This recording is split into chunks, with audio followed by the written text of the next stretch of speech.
Chapter 2 Contract. Now I will explain the subtopic of Chapter 2 Contract Law. A contract law is an agreement between two or more parties to perform a service, provide a product, or commit to an act and enforceable law. There are specific terms and conditions. When a person asks you to sign on a contract, it is important to understand the content of the agreement you are signing. In order for a contract to be enforceable, it must contain 1. An offer that specially details exactly what will be provided. 2. Acceptance, which is the agreement by other parties to the offer presented. 3. Consideration, money or something of interest being exchanged between the parties. 4. Capacity of the parties in the term of age and mental ability. 5. The intent of both parties to carry out the promise. 6.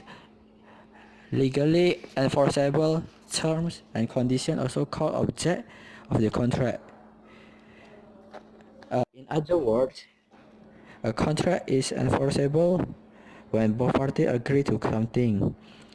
A contract is written and signed by parties. There are even some that are not considered enforceable and serve only as a way to court to determine the obligation on the part of either parties. Now I will explain the Statute of Fraud. The Statute of Fraud originated in the 17th century in England. A statute of fraud required that certain contracts be in writing and signed by the parties. It is important to note that the writing doesn't need to be a formal writing contract. It is simply served to prove the agreement between the parties, as long as it's sufficient to show a contract between the parties. It isn't necessary for both parties to sign this writing. It needs to be signed by the party against whom the agreement is enforced. A statute of fraud always serves to act as an assurance for the parties and protection against fraudulent behavior. There are a few elements that must to be present. 1. An ambiguous offer and acceptance. 2. Mutuality of both parties to be bound by the contract. 3. Consideration. Now I will explain the kinds of contract. When it comes to contracts, here are 4 classifications. 1. Contract based on formation. Contract based on formation can be categorized into 3 groups: express, implied, and quasi-contract. Express contract refers to a contract resulting from an expression or conversation. Implied contracts occurs without an expression.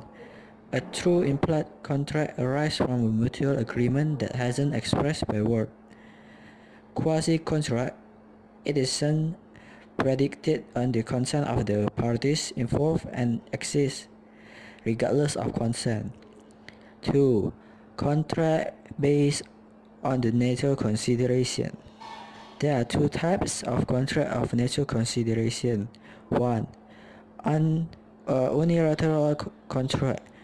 Only one party's promise such a contract was established just by acceptance to an offer. Bilateral contract was a parties promise each other they will perform or refrain from performing an act. This is two-side contract. 3. Based on execution. A contract based on execution can neither be executed contract or executory contract.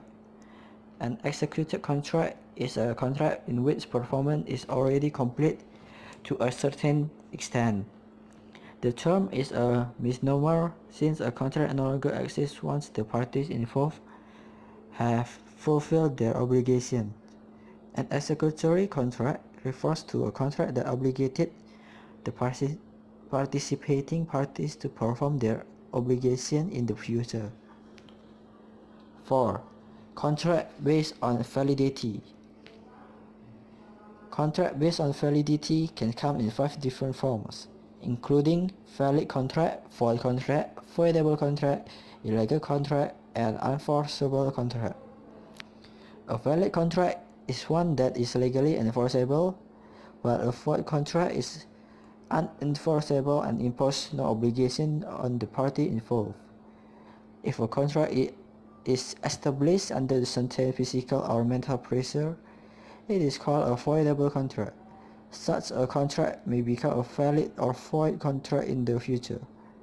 An illegal contract refers to a contract with unlawful object, whereas an unenforceable contract is a contract that hasn't fulfilled certain legal formalities.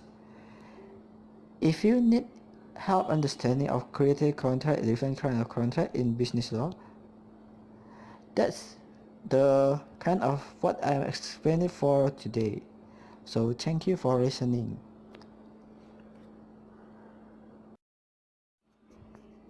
Now I will explain 15 things to look for before you sign a contract.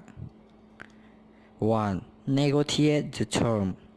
When presented with a contract, remember that this is a starting point. You can negotiate the term of nearly every agreement. 2. Identify the parties. Use the complete name of the business to avoid confusion and identify corporate officer as such. Determine the marital status of individual if spouse will be required to join in execution of the document. 3. Complete all blanks. Complete all blanks on any imprinted form because item left blank can be filled in later by someone else. 4. Double check the business term. Double check the business term of the contract to determine whether it accurately reflects the agreement of the parties. 5. Automatic renewal. Look for automatic renewal. Do you have to give notice if you don't want to renew? Are there penalties? Consider any option to renew on favorable terms. 6. Allocating risk. Determine how risk is to be allocated. Risk is typically borne by the party is the best position to prevent loss. 7. Harmless and indemnification provision. Check hold harmless and indemnification provision. When you agree to hold someone harmless, you are agreeing to not hold him responsibility for liability that may arise out of transaction. 8. Incorporate document. When another document is incorporated by reference, always read the incorporated document. Don't assume you know what is contained. 9. Event of default. Determine what exactly constitutes event of default and whether you are able to enter it and perform under the contract without causing a default. 10. Remedies provision. Determine the worst that can happen to you if you default. Explore ways to limit your liability. 11. Cause for termination. Considering including ways to terminate the contract if it is not working to your benefit. 12. Dates and deadline. Always keep a calendar of dates and deadline for every important event and everything is required to be done by you or the other parties. 13. Warranties and representation. If you must give warranties, try to limit them as much as possible.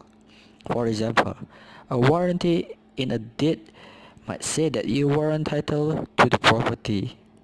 You can limit the warranty by saying that you weren't. Remember that the other party is trying to do the same.